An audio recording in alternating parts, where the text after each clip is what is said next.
नमस्कार.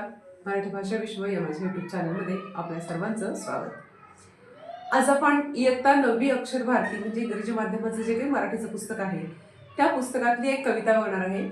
कविता आहे व्यायामाचं महत्त्व. चला तर आपण सुरुवात करूया.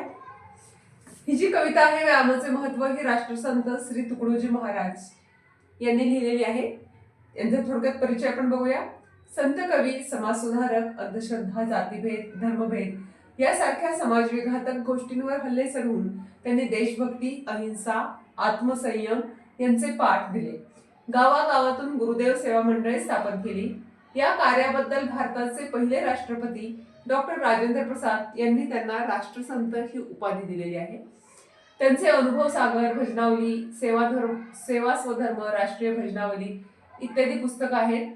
शिक्षण, भेदाभेद, अस्पृश्यता निर्मूलन, अंधश्रद्धा निर्मूलन, स्वच्छता, सर्वधर्म समभाव याविषयी कळकळीचं आवाहन करताना व अज्ञानी जनतेला वात्सल्ययुक्त भूमिकेतून लोकशिक्षण देण्याचं काम जे आहे ते राष्ट्रसंत तुकडोजी महाराजांनी केलेलं आहे.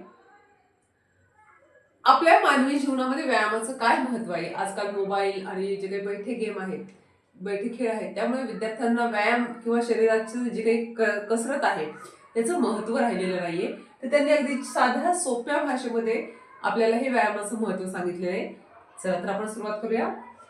व्यायाम आरोग्यदायी मित्र हे ध्यानी ठेवावे सूत्र. आळस वैरी मानिला सर्वत्र सर्वतोपरी. व्यायाम आरोग्यदायी मित्र हे ध्यानी ठेवावे सूत्र. आळस वैरी मानिला सर्वत्र सर्वतोपरी. व्यायामाविन सात्विक भोजन तेही मारी विकारी होऊन. व्यायामे विन सात्विक भोजन तेही मारी विकारी होऊन. व्यायामे होय अग्निदीपन अन्न पचन सहजची. व्यायामे जडत्व जाई दुरी. व्यायामे अंगी राहे तरतरी. रक्त व्यवस्था उत्तम शरीरी वाढे विचारी सजीवपण. व्यायामाने सशक्त स्नायू. व्यायामे मानव होय दीर्घायू. व्यायामहीना पित्त कफ वायू जर्जर करीती अत्यंत. व्यायामे वाढे प्रतिकार शक्ती स्वावलंबनाची प्रवृत्ती. व्यायामे अंगी वाढे स्फूर्ती कार्य करण्याची. बघा, अतिशय सोपा आणि अगदी छोटासा असा 5 कडव्यांचा ही कविता आहे. त्यामधून आपल्याला व्यायाम खरंच का महत्वाचा आहे हे सांगण्याचा प्रयत्न त्यांनी केलेला आहे. पहिल्या ओळीत त्यांनी सांगितले की व्यायाम हा काय आहे? आपला आरोग्यदायी मित्र आहे. आणि हे आपण सूत्रच बांधून ठेवायचं. आपण, आपलं आरोग्य हा आपला मित्र, हे सूत्र कायम आपण लक्षामध्ये ठेवायचं आहे.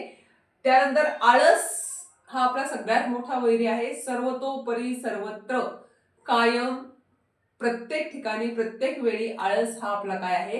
शत्रूच असणार आहे. पुढे की नुसतं व्यायाम करून उपयोग नाहीये. व्यायाम ठीक आहे, तुम्ही व्यायाम करत नाही आहात आणि तुम्ही म्हणता की मी सात्विक आहार घेतो, सात्विक भोजन घेतो, पण व्यायामाशिवाय सात्विक भोजन घेऊन काय होणार आहे? तेही मारी विकारी होणं, तेही तुम्हाला विकार उत्पन्न होणार आहे.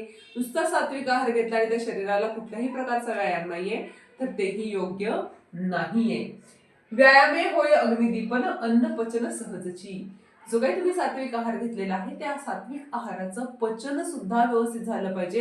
पोटामध्ये तुमच्या अग्निदीपन व्यवस्थित झालं पाहिजे. आणि हे सगळं करण्याचं काम कोण करतं? तर ते व्यायाम करत असतं. व्यायामाने अजून काय होतं? तर जडत्व जाई दुरी. जडपणा जो काही अंगामध्ये असतो, स्थूलपणा असतो, तो जडत्व दूर जातं. अंगामध्ये तरतरी येते. कुठलंही काम करण्यासाठी आपली रक्तव्यवस्था व्यवस्थित होते आणि सगळे रक्तव्यवस्था शरीरातली व्यवस्थित चालल्यामुळे एकंदरीत आपलं सगळं आरोग्य जे आहे ते नीट राहतं. आपले स्नायू सशक्त होतात. व्यायामाने माणूस दीर्घायू होतो. व्यायामामध्ये पित्त, कफ, वायू ह्या सगळ्या गोष्टी काय आहेत? या सगळ्या गोष्टींमध्ये आपल्याला वेगवेगळा त्रास होत असतो. तर या सगळ्या गोष्टी आपल्या दूर होऊन जातात केवळ व्यायामामुळे. अजून काय होतं व्यायामाने? तर व्यायामाने प्रतिकारशक्ती वाढते, स्वावलंबनाची प्रवृत्ती वाढते आणि स्फूर्ती सुद्धा, कार्य करण्याची स्फूर्ती जी आहे आपल्या अंगामध्ये येत असते ती सुद्धा व्यायामाने वाढत असते. तर हे सगळं अगदी अतिशय छोट्याशा कवितेमधून तुम्हाला राष्ट्रसंत श्री तुकडोजी महाराज यांनी सांगितलेलं आहे की कशा पद्धतीने आपण व्यायाम केला पाहिजे आणि व्यायामाचं काय महत्व आहे. हा झाला व्यायामाचे महत्व ही कविता. या कवितेच्या स्वाध्यायासाठी पुढचा व्हिडिओ नक्की बघा. धन्यवाद.